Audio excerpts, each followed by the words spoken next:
Mukabat sa 20 million kapin nga katidas project gyapon apod sa Kapitolyos mga LGU ni Reports Gregi Magdadaro. Live report.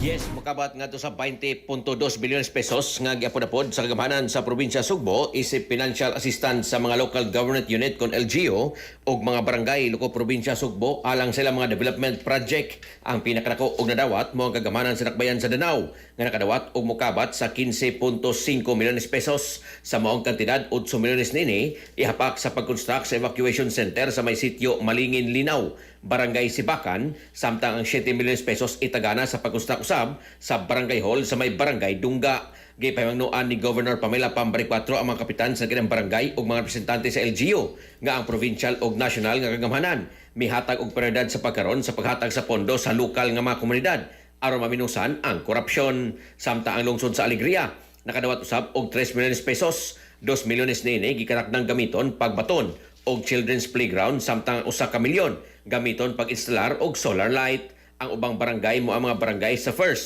3rd, 4th, 5th ug 7th district sa probinsya Sugbo nakadawat usab og kantidad nga mga ayuda gikan sa Kapitolyo nga nagikan og 50,000 pesos alang sa socio-cultural initiative ngadto na sa 200,000 pesos alang sa infrastructure project. Sa ato mga katropa diha nga nagalubog og naghanap ang pananaw inom kanunay og Vision X Plus soft gel capsule gumikan kay kini kompleto sa mga phytonutrients nga mopektar sa itong mga mata ano na kinilutin, beta-carotene, vitamin E ug zeaxanthin alang sa kusang Pilipino para sa Pilipinas. Kinong katropa Gregi Magdadaro, XFM News. XFM report.